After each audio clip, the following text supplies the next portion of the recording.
Dun dun dun dun dun dun. All right, we're here with Scott Albert from CannaShare.net. Scott, why don't you tell us a little bit about who you are and what you're doing here? Absolutely, Reefer Man. Well, my name's Scott, and our company's name is CannaShare Consulting. And what we do is we're originally out of Oregon, but now we've relocated and we're here in Massachusetts, and we're servicing all the East Coast states. And what we do is we offer every kind of consulting service A to Z. So we come in, we would procure let's say you wanted a dispensary or a grow facility, we'd come in, we'd procure the real estate for you, we'd go ahead, we'd do the application. Then after we did the application concurrently, we do the marketing and branding for your company. We do the website development and implementation. We'd go ahead and we have our own construction company that's part owners of our company called CannaShare Development. So we do the complete build out of your facility. And then we would also provide you with architectural services, with security services to do the site plans, the building permit plans, with the security, the actual equipment, and so on. So basically you're a one-stop shop for the person who's interested in getting into the medical marijuana industry. Is that absolutely correct? We're a one-stop shop, Reefer Man. We do everything A to Z, soup to nuts. That's great. That's great. Now, in Oregon, coming from Oregon to New England, do you see the differences in because it's such a new thing here? Do you see like some certain things like, oh, they're making this mistake, they're making that mistake? Are you seeing some patterns that have arisen from the newness of? Yeah, absolutely. So being in Oregon, actually the East Coast, the whole East Coast, Massachusetts, Jersey in another year and a half, New York, Rhode Island, Maine, and so on. The East Coast is 6 years behind where the West Coast is now. So everything, obviously the market right now is mostly medical, so everything within the next 6 months to a year is getting ready to pop here on the East Coast and be what the West Coast is now. But the most pitfalls is usually undercapitalization, the thinking they can get involved and get a dispensary started or grow started for $100,000, $150,000, and that's not the case. And then also too, having the correct partnership. So to make sure, just because I might tell you I have $500,000 invested in your company doesn't mean I really have that. So you need to vet your partner and vet people that are looking to get in business with you to make sure they really have that capital to provide that to your company and that support. Right. No, that makes sense.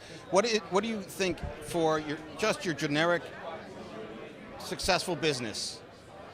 What's that minimum? What's that? Is it $500,000 to really, from soup to nuts, go? Yeah, so it varies from dispensary to grow. So for a dispensary, to really pull off a dispensary, to get to the licensing procedure, to do your marketing and branding, to fill your shelves, to have some working capital, so that helps you out when you're up and running. You're going to need anywhere from $250,000 to $350,000. That's the general range, and that dispensary usually is like a 1,500 square foot dispensary up to like a 2,000 square foot dispensary. And then for grow, you're probably looking at it on the minimum scale of like $500,000 all the way up to like a project we worked on outside of Vegas that was 200,000 square feet of canopy space, and that was a double stack facility. At the end of the day, that costed $5.2 million for the complete build out. So there's a variation, but you do need to be well capitalized to pull that off. All right. So now you've talked about the medical side. When do you think I know Mass is trying to do rec, but it's dragging its feet. How long do you think, once rec is legal in Mass, for it to really pop?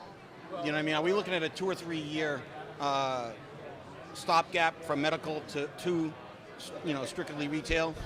Right. So this is my opinion on that. So in all the marketplaces, no matter if it's Oregon, Washington State, eventually the medical program does go away. So I say, let's say next summer, supposedly in theory, that's when Massachusetts' first dispensaries are supposed to start opening up for the recreational market. So obviously it's probably not going to be that. It's probably be beginning of 2019 or somewhere around now generally. But I'd say give it like a year and a half to once the medical market will actually be consumed and rolled over into the recreational market. And obviously there'll probably be different pricing for medical patients and for recreational. But you're looking for probably about 2 years till the market pops fully until it's fully functional. And on any business, whether it's dispensary and grow, you're not going to be flush for the first year. You're probably looking at the last quarter of year 2 into year 3 before you start making a profit, and you've made all your money back, what you've put in to get that business started. Right.